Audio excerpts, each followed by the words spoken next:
Bonjour, eh bien nous avons vu dans le précédent cours l'impact sur le plan temporel de ce qu'avait eu la Révolution française sur le peuple juif. On avait vu que la Révolution française avait été un espoir pour les Juifs qui avaient été écrasés par l'histoire depuis le Moyen-Âge et surtout par l'histoire chrétienne des différentes branches de la chrétienté qui avaient persécuté les Juifs de manière ignoble.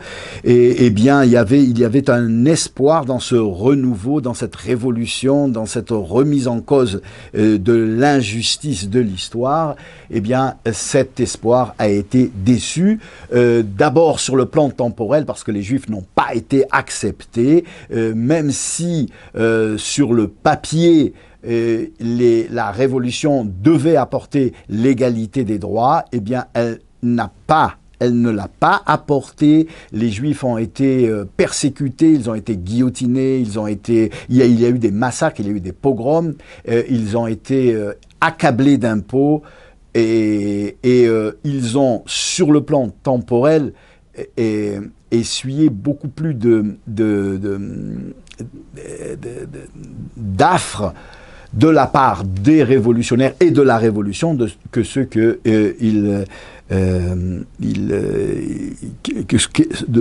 était leur quotidien durant le règne de Louis XVI. Mais nous avions dit que, en fait, ce qui a été véritablement un impact extrêmement négatif sur le judaïsme, c'était surtout l'impact spirituel. Alors, pour comprendre les méandres de cette lutte à mort contre le judaïsme que la Révolution française menée par certaines têtes de l'émancipation, comme par exemple l'abbé Grégoire ou le fameux Tonnerre, qui vont avec une surnoiserie, une hypocrisie qui n'a pas de limite. On va tout de suite en avoir les preuves, on va tirer les textes, je vais vous les lire devant vous et vous allez en juger. Et le judaïsme a été terriblement frappé. Alors, il a été frappé surtout par le fait que en parallèle avec cet antisémitisme sournois et hypocrite, comme on va le voir, il y avait tout un espoir de ces Juifs-là qui avaient été massacrés, persécutés pendant des siècles, d'être enfin délivrés. Et voilà que la Révolution va leur proposer cette liberté, à condition qu'ils renient et qu'ils oui, on peut dire qu'ils renient leur tradition, qu'ils se fondent avec l'esprit révolutionnaire et qu'ils sacrifient leur spécificité en tant que juifs. Et ils y croyaient, beaucoup ont donc espéré qu'à la sortie, il y aurait une félicité, une rédemption. Eh bien, absolument pas. Et cela, surtout parce que la France est divisée au sujet des Juifs en deux camps principaux, le troisième n'étant pratiquement pas entendu. Alors, le troisième, eh bien, on va en parler tout de suite parce qu'on va terriblement le mettre sous silence. L'histoire va le mettre sous silence et on ne va plus en entendre parler. C'était un courant qui était véhiculé par les idées de Louis XVI, de la monarchie de l'époque, c'est-à-dire de l'établissement politique gouverné par le roi à l'époque, le roi Bourbon, qui était un des rois les plus philosémites, comme on l'a dit déjà plusieurs fois dans ces cours-là, et tendance qui veut dire que on a eu tort de massacrer, persécuter, de spolier les biens des Juifs, d'expulser les Juifs de leur terre, et que en fait les Juifs peuvent apporter à la France, peuvent apporter au monde, et que la culture juive doit avoir une place dans la culture de l'humanité, et donc laisser les Juifs libres de voyager, libres de commercer, libres de se nourrir de toutes les professions que l'on professe en Europe et dans le monde, tout en respectant leur judaïsme. Alors, on ne va plus en entendre parler. On ne va plus entendre cette voix, on va entendre deux voix majoritaires, celle de l'ancienne Église catholique ou chrétienne en France qui veut que les Juifs sont une race dégénérée et qu'elle n'a pas d'espoir de régénération, et que le judaïsme est un danger et qu'il faut l'éradiquer des veines de l'humanité en les persécutant, en les forçant à se convertir, en les expulsant, en les massacrant. Et ceci dit, bien sûr, si ils apportent, malgré leurs vices et leurs perversions, de l'argent aux monarques, aux princes, aux dirigeants, ils apportent une certaine prospérité à la population, eh bien, tout en les humiliant, tout en les persécutant, on leur permet de vivre contre l'apport financiers, culturels ou intellectuels ou technologiques qui peuvent apporter, commercial ou parfois diplomatiques, qui peuvent apporter aux différents gouverneurs, rois, monarques, princes ou à la population. Alors, ok, donc c'est l'ancien régime sous lequel les Juifs ont vécu durant tout le Moyen-Âge jusqu'à cette époque-là. Et puis, il y a une nouvelle voie. Alors, la nouvelle voie, c'est la voie du certain Abbé Grégoire. C'est lui, c'est un révolutionnaire qui a une théorie de vouloir régénérer la France, l'Europe et le monde. Alors, il y a des dégénérescences politiques, morales, culturelles, qui font que le monde est malheureux, que le monde souffre, et il propose de régénérer le monde afin d'apporter une félicité chrétienne, félicité qui apporterait, soi-disant, la rédemption au monde. Alors, lui, l'abbé Grégoire, il va être célèbre parce qu'il rentre en tant qu'intellectuel dans l'académie, parce qu'à Metz, il va y avoir un concours d'entrée dans l'académie, dans les universités de l'époque, de certains intellectuels, à condition qu'ils gagnent le concours qui consiste à répondre à la question comment rendre les Juifs plus heureux en France et plus utiles pour les Français. Alors, c'est de là que va commencer en fait toute sa théorie de la régénération. Il y a une dégénération des structures, on a dit morales, politiques, etc., et culturelles en France, et la pièce maîtresse de cette dégénération, ce sont les Juifs, qui sont des êtres dégénérés.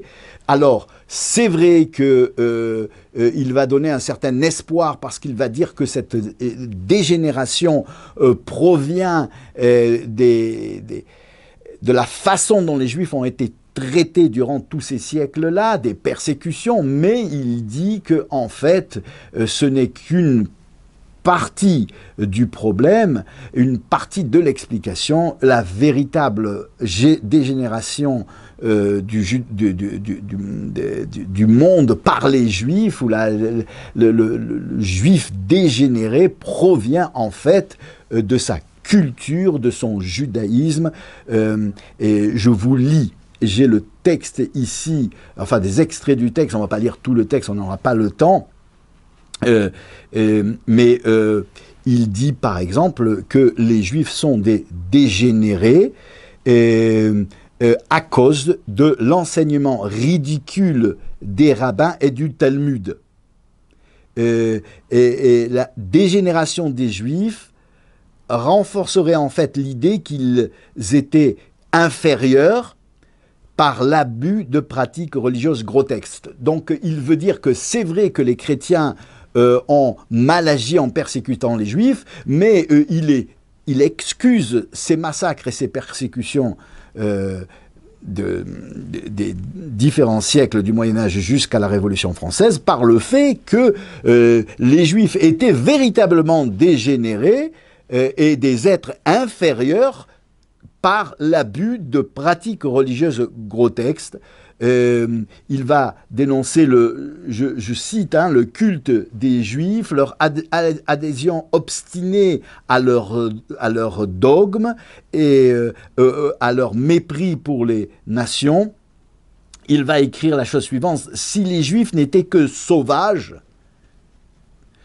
c'est lui, l'abbé Grégoire dont on parle, qui est l'espoir de tant de Juifs, qui va être enterré au Panthéon 100 ans après la Révolution parce que c'était un révolutionnaire qui a apporté l'émancipation, l'égalité, la fraternité. Il écrit, alors vous comprenez quel a été l'impact de la Révolution lorsque l'émancipation, la liberté est portée et dirigée par des gens qui écrivent ceci, je le cite ici: si les Juifs n'étaient que sauvages, on aurait plus de facilité pour les régénérer. Il suffirait de semer dans une terre neuve, c'est-à-dire de les prendre et de les expatrier dans une autre terre où ils pousseraient en tant qu'être normal. Alors ça c'est s'ils n'étaient que des sauvages. Donc il suffirait de les semer dans une terre neuve pour espérer une récolte abondante. Mais ils ne sont pas que des sauvages, ils ont aussi l'ignorance acquise qui a dépravé leurs facultés intellectuelles. La majorité du peuple juif est submergée dans un océan de sottes opinions. Il écrit cette chose-là, lui, l'abbé Grégoire, le libérateur, le légalisateur. Et il ne va pas s'en arrêter là. Quand je dis qu'il n'a rien à jalouser à Mein Kampf et aux théories nazies, il va reprendre pour appuyer ses affirmations et son mouvement des thèses biologiques, en affirmant qu'il est prouvé biologiquement. Il va apporter certains travaux que certains savants antisémites auraient fait, des biologistes de l'époque, montrant que la race juive est une race inférieure qui est amenée par son infériorité à être dégénérée, à dégénérer l'humanité qui l'entoure. Alors, il écrit la chose suivante: le croisement dans l'espèce qui abâtardit les races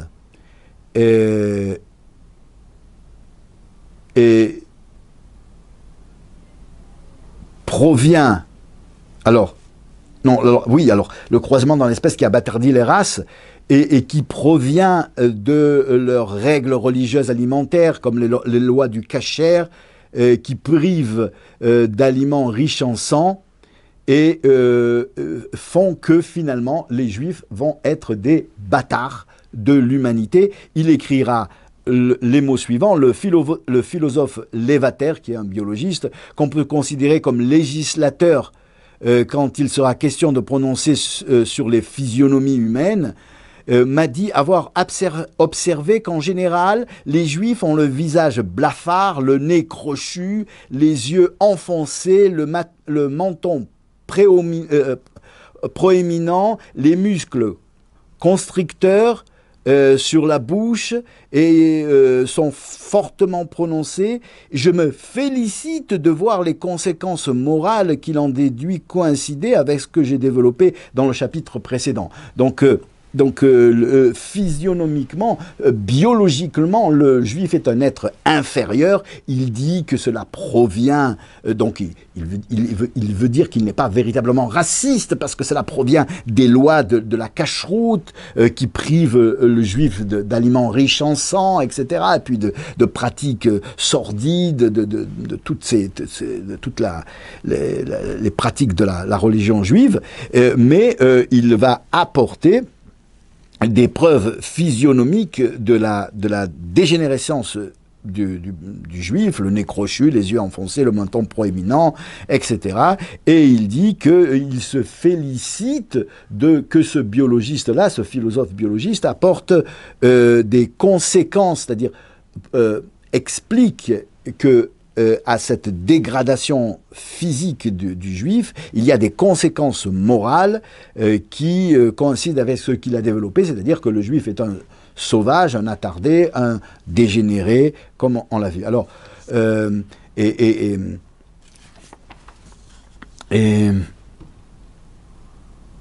ça n'est pas tout. Il va falloir donc une solution. Et pourquoi il faut une solution? Eh bien parce que les Juifs sont dangereux. La solution, vous la connaissez, c'est l'assimilation en leur faisant croire qu'ils sont maintenant acceptés en tant qu'êtres humains par la Révolution française et par les institutions des différentes assemblées nationales, et par la Déclaration des droits de l'homme, et qu'il va falloir absolument qu'ils abandonnent leurs anciennes et ridicules et abrutissantes vertus. Enfin, lui, il n'appelle pas ça de la vertu, il appelle ça de la pratique sotte des lois juives, et qu'ils se comportent comme des Français. Il va en fait, je ne vais pas vous en dire plus, je vais simplement lire le texte, vous allez comprendre quel est le plan et donc l'impact qu'a eu la Révolution sur le peuple juif. Lui, c'est-à-dire l'esprit révolutionnaire, libérateur, égalisateur, etc., va écrire « Les Juifs sont devenus trop nombreux et bientôt ils inonderont, infesteront le pays.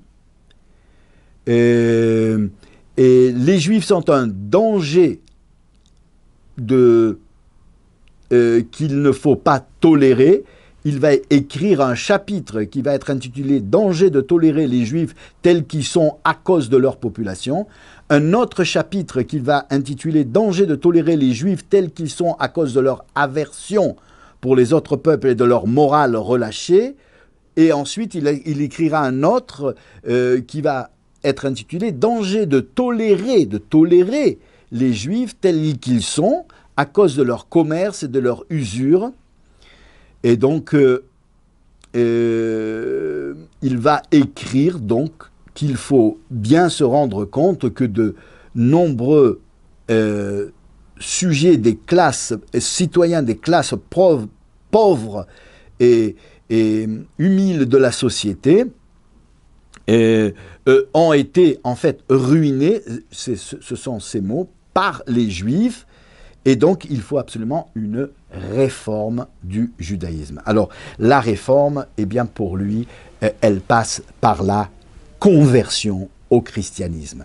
Alors, comment convertir les Juifs? En leur faisant croire qu'ils sont libres, qu'ils peuvent rentrer dans les administrations, qu'ils peuvent rentrer avoir des carrières professionnelles dans toutes les professions, qu'ils peuvent circuler d'une manière tout à fait libre, qu'ils ont les mêmes droits que les autres Français. Eh bien, ils vont être éblouis et ils vont avoir envie de se mêler à la population, mais Donc ça sera un grand pas vers la conversion, mais ça ne suffit pas, il faudra les éduquer. Et pour cela, il va proposer de forcer par la loi les Juifs à venir assister à des conférences, à des cours et à un enseignement chrétien qui leur donnerait une possibilité de se régénérer, eux qui étaient des dégénérés. Alors, ils n'appellent pas ça de la coercition religieuse, ils n'appellent pas ça de la conversion forcée, il est contre l'Inquisition, il est contre les conversions forcées du Moyen-Âge et les expulsions forcées de Juifs où ils devaient ou se convertir, ou le baptême, ou la croix, ou la mort. Eh bien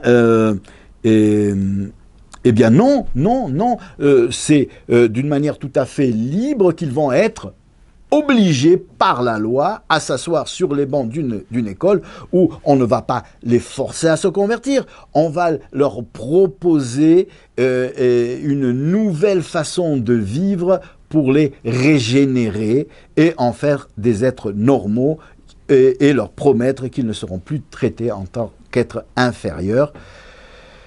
Et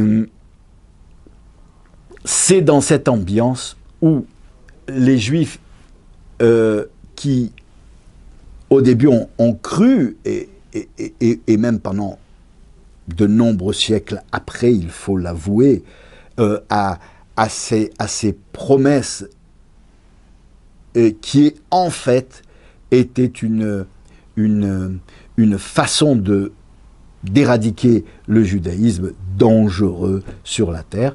Et vous comprenez que ça a été un coup terrible pour le judaïsme et pour les communautés.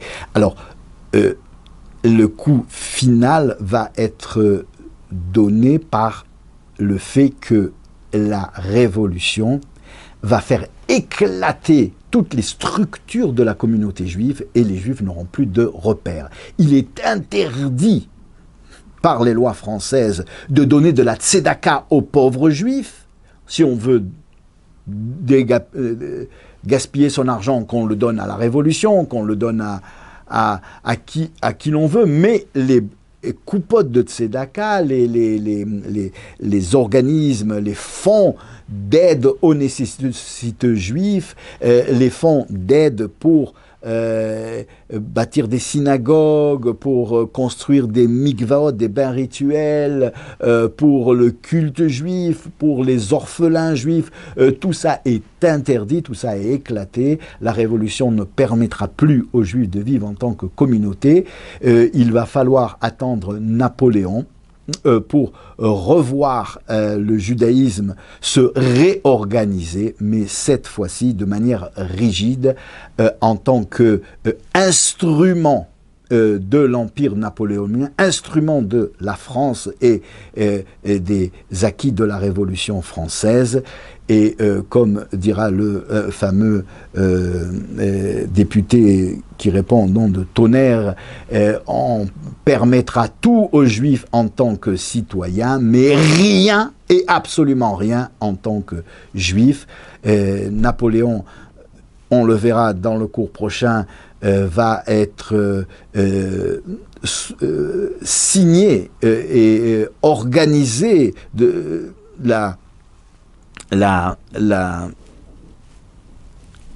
le coup qu'il compte donner fatal au judaïsme dans le monde. Il écrira, on va en parler, à certains qui ne voudront pas réformer les Juifs parce que les forces chrétiennes des terres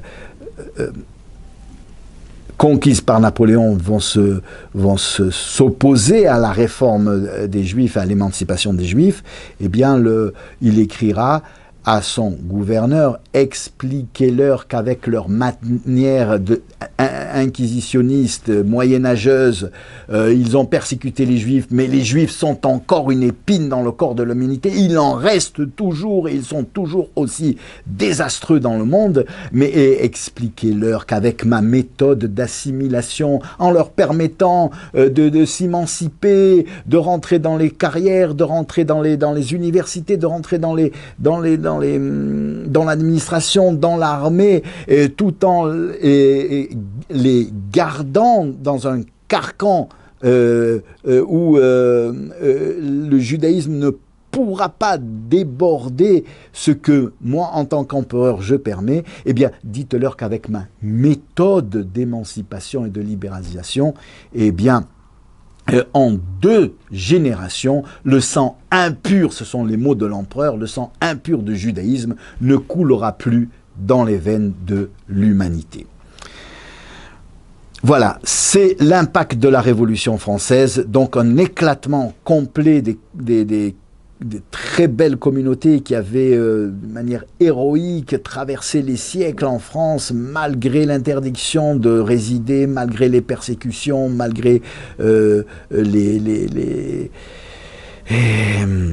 poursuites qu'on faisait aux Juifs parce qu'il était interdit d'être juif en France. Et bien, ces communautés héroïques vont disparaître, sauf une, celle du comtat venessin, qui, malgré l'éclatement de la communauté, parce que c'est impossible, on ne retrouve plus rien de communautaire dans les archives. Il y a eu de très belles thèses en histoire qui ont été écrites par des chercheurs qui ont retrouvé un judaïsme extrêmement organisé avec des registres de noms et de prénoms et d'histoires de juifs pendant des siècles jusqu'à la Révolution française. À partir de la Révolution française, tout éclate, rien n'est... Mais la foi de ces communautés du comtat venessin ne va pas... va triompher finalement. C'est les seules communautés qui vont émerger de cette période-là et qui vont traverser les affres de la Révolution sans trop perdre l'élan de la foi héroïque qui les avait portés depuis la nuit des temps jusqu'à cette époque-là. Et grâce à Dieu, et certains vont quand même réussir, comme on vient de dire, la communauté du comtat venessin, à se maintenir. Et puis, il y a dans d'autres régions de très très grands maîtres du judaïsme qui vont mener une lutte farouche contre ce nouvel esprit de la Belle Grégoire, de Napoléon, de la Révolution française, d'assimilation, d'émancipation et d'éradication de tout ce qui est judaïsme authentique, et qui finalement triomphera. Ce triomphe, on le vit aujourd'hui avec le retour des Juifs et une révolution, même au niveau des institutions communautaires mise en place par Napoléon, comme le consistoire, cette révolution qui aboutira, comme il est promis, par une fois gagner ce combat des Juifs français qui reviennent à la Torah, par la Géoula Amitit Ve'Ashlema. C'est le prophète Ovadia, romain converti au judaïsme, devenu prophète, qui le dit. Il n'a qu'un seul chapitre de sa prophétie, et dans sa prophétie, il annonce la chute de Rome, la chute de l'Occident, avec le triomphe du judaïsme, qui débouche de la révolution du judaïsme français à la fin des temps, qui, malgré ce coup qui aurait pu être fatal de la Révolution française, va lever la tête et triompher avec un retour en masse des Juifs de France qui emmènera la Géoula, que ce soit le plus rapidement possible et le plus concrètement possible. Amen.